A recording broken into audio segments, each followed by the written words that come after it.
नाज़रीन, इमरान खान साहब का पैगाम भी आया है जेल से और इमरान खान साहब की मुलाकातें हो गई, इमरान खान साहब की फैमिली से भी हो गई मुलाकातें, जो है वो इमरान खान साहब की जो पॉलिटिकल लीडरशिप है उनसे भी मुलाकातें हो गई।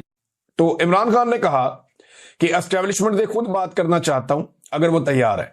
हुकूमत के साथ बातचीत से मना किया था मगर एस्टेब्लिशमेंट के साथ मुज़ाकरात के लिए कभी दरवाजा बंद नहीं किया। अलीमा खान ने बताया कि इमरान खान ने 3 बातों की वजाहत की है। नंबर 1, इमरान खान ने कहा कि नून लीग के साथ किसी सूरत बात नहीं होगी। नून लीग ने पाकिस्तान की अखलाकियात खत्म कर दी हैं। इमरान खान ने अमर बिल मारूफ की बात की कि सच के साथ खड़ा होना है।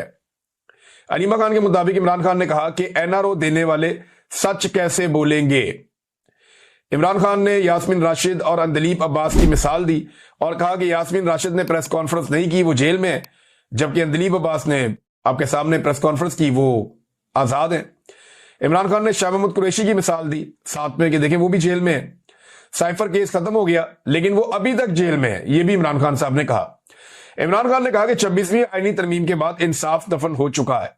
हालात ये हैं, हम भी जब अदालत जाते हैं जज कहते हैं इनके हाथ बंधे हुए हैं। 26वीं आईनी तरमीम के खिलाफ आवाज उठाने का कहा है।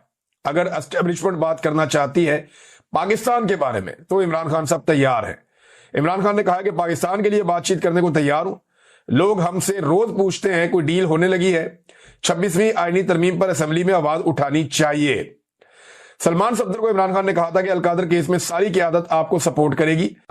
इमरान खान के केसेस अदालतों में नहीं सुने जा रहे, यही प्रॉब्लम है, इसलिए वो बाहर नहीं आ पा रहे। अलीमा खान ने कहा कि आर्मी चीफ को फील्ड मार्शल के ओहदे पर तरक्की देने पर हमसे बात ना ही करें तो अच्छा है। ये नहीं उन्होंने कहा कि इस पे बात नहीं करते, अगर कोई मामला दुरुस्ती की तरफ जा रहे हैं तो जाने दें। वैसे जो इमरान खान साहब से पहले वाला मुतालबा था एस्टेब्लिशमेंट का कि माफी मांगे, नाक से लकीरें निकालें, वो तो मुतालबा मेरे ख्याल में अब खत्म हो गया। और अलीमा खान साहबा ने एक और बात की है कि बड़ी मुश्किल से एस्टेब्लिशमेंट की इज्जत बहाल हुई है और अगर वो इज्जत दोबारा खराब करवाना चाहते हैं तो मिलिट्री कोर्ट में उठा के इमरान खान साहब को ले जाएं। फिर यहां पे अबाद फारूक की मुलाकात हुई बाहर अलीमा खान साहबा से, तो उन्होंने ये भी कहा कि यहाँ पे बाकी लीडरशिप को भी होना चाहिए, जिस पे अलीमा खान साहबा ने उन्हें मना किया कि ठीक है कोई बात नहीं, हमें कोई फर्क नहीं पड़ता। फिर पॉलीग्राफिक टेस्ट के हवाले से अलीमा खान साहबा ने कहा कि ये तो एक बहाना है इमरान खान को जेल में रखने का और इमरान खान को ये सिर्फ जेल में रखना चाहते हैं देर तक। इनकी जरूरत नहीं है इमरान खान को मिलिट्री कोर्ट में ले जाएं, हिम्मत है तो लेकर जाकर दिखाएं, पूरी दुनिया में इनका तमाशा बन जाएगा। और ये जो मिलिट्री एस्टेब्लिशमेंट की कोई इज्जत बहाल हुई है, ये इज्जत भी खराब अगर करनी है तो फिर ये कर ले। अलीमा खान साहबा ने यह भी कहा। और फील्ड मार्शल के ओहदे के बारे में उन्होंने कहा जी ये बात कभी ये हुआ नहीं कि फील्ड मार्शल की जरूरत पड़े, सिर्फ अयूब खान के वक्त ये हुआ था, लेकिन हम इस पर कम ही बात करें तो बेहतर है। वो नहीं चाह रही थी कि ज्यादा मुसीबतें बढ़ाए अपने लिए या अपने भाई के लिए। इमरान खान साहब ने पॉलीग्राफिक टेस्ट देने से इनकार कर दिया। इमरान खान साहब को जो है वो कहा गया कि आप पॉलीग्राफिक टेस्ट दें, उन्होंने इनकार कर दिया। ये टेस्ट होता है जी, आपको सच और झूठ का मशीनों के जरिए पता चलता है। यानी जब आपके पास सबूत नहीं होते, शवाहिद नहीं होते, 2 साल गुजरने के बाद जब आपको कोई सबूत नहीं मिला, आपको कोई शवाहिद नहीं मिले, तो फिर आप इस नतीजे पे पहुंचे जी हमारे सबूत ना काफी है, इमरान खान का पॉलीग्राफिक टेस्ट लेना चाहते हैं। वैसे जो कानून है उसके अंदर कोई इसकी पाकिस्तानी अदालती निजाम में इसकी कोई क्रेडिबिलिटी नहीं है पॉलीग्राफिक टेस्ट की, या इसे कोई मुस्तनद तरीका तफ्तीश का फिलहाल नहीं समझा जाता। लेकिन यहां पे इमरान खान साहब ने इनकार कर दिया। उन्होंने कहा जी मैं पॉलीग्राफिक टेस्ट नहीं करवाता जब तक कि मेरे अपने वकला यहां पे मौजूद नहीं होते, उन्हें बुलाया जाए, मेरे से मिलाया जाए। ऐसे कैसे मैं आपको पॉलीग्राफिक टेस्ट दे दूं? तो इसके ऊपर वहां पे कुछ जो है वो फड्डा पड़ गया, जेल में टीम आई हुई थी, लेकिन इमरान खान साहब ने पॉलीग्राफिक टेस्ट नहीं करवाया। आज अजहर मुशवानी ने जब इमरान खान साहब ने पॉलीग्राफिक टेस्ट देने से इनकार किया तो उन्होंने ट्वीट करके कुछ हकायक बताए। अजहर मुशवानी ने कहा कि 9 मई के केसेस में 2 साल बाद भी कोई सबूत नहीं है, इसलिए इमरान खान का पॉलीग्राफिक टेस्ट करने का हद तक अमेज और घटिया ड्रामा किया जा रहा है। हालांकि ये पाकिस्तानी कानून में काबिले भरोसा सबूत नहीं समझा जाता। बहरहाल इमरान खान साहब का स्टेटमेंट आपके सामने, तफसीली स्टेटमेंट तब आएगा, हम आपके सामने रख देंगे।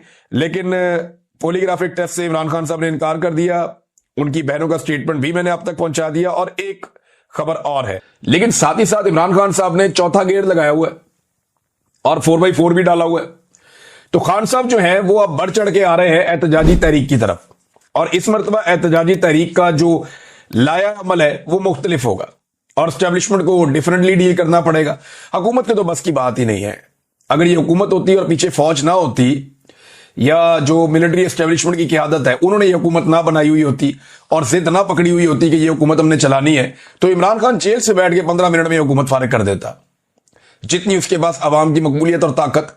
लेकिन एस्टेब्लिशमेंट है, वो हर चीज को कंट्रोल करती है और बड़े जोरदार तरीके से कंट्रोल करती है। बंदे तक मार दिए पाकिस्तान में और बार बार मारे। तो सबसे पहले तो एहसन इकबाल साहब ने एक स्टेटमेंट दिया कि पूरी दुनिया में इमरान खान का कोई गारंटर नहीं है। गारंटर इमरान खान को क्यों चाहिए जी? गारंटर तो चाहिए होता है उन लोगों को जो लोग कमजोर हो या जिनका किरदार कमजोर हो। यानी वो तो गारंटर तो पालतू लोगों का होता है कि जनाब ये हमारा आदमी है, बेफिक्र हो जाए, कुछ नहीं कहना तानू, या इसकी हम गारंटी दे देते हैं, आपको कोई प्रॉब्लम नहीं होगा, बता देते हैं। आजाद लोगों की तो कोई गारंटी नहीं होती।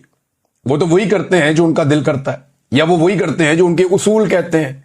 आजाद लोगों की गारंटी तो नहीं दी जा सकती। अब ये नहीं जिस तरह मियां नवाज शरीफ की गारंटी आ जाती है बाहर से, क्योंकि सारे जानते हैं कि फंसा हुआ आदमी है, कारोबारी आदमी है, कभी भी अपना माली नुकसान नहीं करेगा। इमरान खान की गारंटी कौन दे सकता है? किसी की क्या जरूरत है कि गारंटी देगा? उसकी कमजोरी किसी के पास नहीं है तो गारंटी कौन देगा? और क्या आप ये कह सकते हैं कि इमरान खान को हम टेम करके आपको दे देंगे? आजाद आदमी की कोई गारंटी नहीं होती। सलमान अकरम राजा साहब ने कहा जी अदालत के अंदर तमाम मखसूस नशिस्तों वाले जितने भी लोग हैं, चाहे वो खवातीन है, चाहे वो अकलियतों के नुमाइंदगान है या बाकी उनको सपोर्ट करने के लिए अरकान असेंबली है, वो तमाम लोग वहां पे पहुंचे और सुप्रीम कोर्ट में आकर इस केस को सुने और वहां पे इसका हिस्सा बने। ये जनाब कह दिया है सलमान अकरम राजा साहब ने। अब देखते हैं इसके ऊपर कितना इंप्लीमेंट होता है। बारल फैसल चौधरी साहब ने तो कहा जी इसका बाइकआउट करना चाहिए था, लेकिन बाइकआउट इसका हुआ नहीं। और अब बहुत सारे टाउट्स उठेंगे, बहुत सारे बेशर्म लोग उठेंगे। वो फील्ड मार्शल आसिम मुनीर से नहीं पूछेंगे कि आपने ये क्या किया, वो शहबाज शरीफ से नहीं पूछेंगे कि आपने ये क्या किया, बल्कि वो पूछेंगे गुज़िश्ता कई दिनों से कैद तन्हाई में जेल में पड़े हुए इमरान खान से कि आपने इसमें क्या किया। और भाई इमरान खान ने तो इसराइल को तस्लीम नहीं किया, इमरान खान ने तो ये वोट नहीं डाला, इमरान खान ने तो स्टेबलाइजेशन फोर्स नहीं बनाई। इमरान खान तो हमेशा ये कहता रहा कि जो करारदादें हैं अक़वाम मुत्तहिदा की, उनके मुताबिक 1967 की पोजीशन पे आप चले जाएं, फलस्तीन को एक आजाद मुमलिकत बनाया जाए, एक आजाद रियासत हो जिसका दारुल हुकूमत अल कुद्स हो। तो जब तक आप फलस्तीनियों को उनका हक नहीं दे देते तब तक ये कैसे मुमकिन है? यानी ये कैसे मुमकिन है कि फलस्तीनियों को उनका हक दिए बगैर आप इसराइल के तहफ़्फ़ुज़ के लिए चले जाएं और आप चूना बेचें पाकिस्तानियों को, ये कि जनाब हम आपको चूरन बेच रहे हैं, चूरन आप चाट लें कि हम तो मुसलमानों की हिफाजत के लिए जा रहे हैं। और ऊपर से इनके कुछ ऐसे बेशरम लोग हैं, वो ये कहते हैं कि हम तो जा रहे हैं बैतुल मक़दस की हिफाजत के लिए। अब तक के लिए इतने, अपना ख्याल रखिएगा, अपने चैनल का भी। अल्लाह हाफ़िज़।